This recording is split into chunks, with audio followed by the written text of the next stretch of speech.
চৌঠা লোকসভা নির্বাচনে ভোটের ফলাফল ঘোষণা হবে। এরই মধ্যে কংগ্রেস দলের নেতৃত্বরা দলীয় প্রস্তুতি খতিয়ে দেখার পাশাপাশি স্ট্রংরুম ও ভোট গণনা কেন্দ্র পরিদর্শন সহ ভোট গণনা যাতে সুষ্ঠুভাবে সম্পূর্ণ হয় সেই দিকে লক্ষ্য রেখে রাজ্যের বিভিন্ন বিধানসভাতে চষে বেড়াচ্ছেন প্রদেশ কংগ্রেসের নেতৃত্বরা।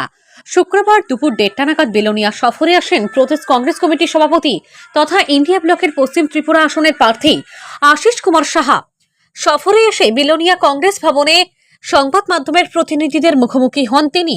সংবাদ মাধ্যমের প্রতিনিধিদের প্রশ্নের জবাবে জানান, সারা দেশের গ্রাউন্ড লেভেলের রিপোর্ট ও সামাজিক মাধ্যম, ইউটিউবার, রাজনৈতিক বিশ্লেষক সহ দলীয় রিপোর্ট অনুযায়ী ইন্ডিয়া ব্লক আসন সংখ্যার দিক থেকে সংখ্যাগরিষ্ঠতায় এগিয়ে আছে বলে অভিমত ব্যক্ত করেন। পাশাপাশি এই দিন রাজ্যের আইনের শাসন নেই বলে অভিমত ব্যক্ত করে বলেন, রাজ্যে কাজ নেই, খাদ্য নেই, জনগণ দিশেহারা। জনগণের মৌলিক চাহিদার স্বার্থে কংগ্রেস দল আন্দোলন গড়ে তুলবেন বলে জানান।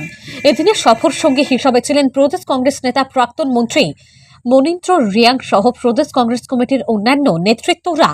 এছাড়া ছিলেন দক্ষিণ জেলা কংগ্রেস কমিটির সভাপতি মৃদুল পাটারি, বিলোনিয়া ব্লক কংগ্রেস কমিটির সভাপতি দেবাশিস মজুমদার সহ জেলা ও ব্লক স্তরের বরিষ্ঠ কংগ্রেস নেতৃত্বরা।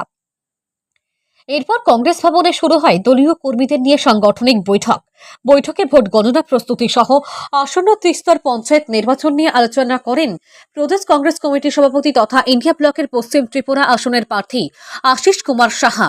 Bureau report, Shyamali Tripura. সারা দেশের সঙ্গে আমাদের রাজ্যেও লোকসভার দুটি আসনের গণনা শুরু হবে। ইন্ডিয়া জোট এই নির্বাচনে দুটি আসনে লড়াই করেছে। পশ্চিম ত্রিপুরা আসনে জাতীয় কংগ্রেসের মনোনীত প্রার্থী এবং পূর্ব ত্রিপুরা আসনে বামফ্রন্ট মনোনীত সিপিআইএম দলের প্রার্থী। এই উভয় প্রার্থীর সমর্থনে আমরা ইন্ডিয়া জোটের পক্ষ থেকে গণনায় অংশগ্রহণ করে এই রাজ্যের যারা গণদেবতা তাদের ভোটাধিকার বাক্সবন্দী হয়েছে, গণনা কার্য সুষ্ঠুভাবে সম্পন্ন করার জন্য নির্বাচন কমিশনের যারা দায়িত্বপ্রাপ্ত এখানে এআরওরা আছেন তাদের সঙ্গে মিলিত হচ্ছি, গণনা কেন্দ্রগুলি পরিদর্শন করছি, স্ট্রং রুমের পরিদর্শন করে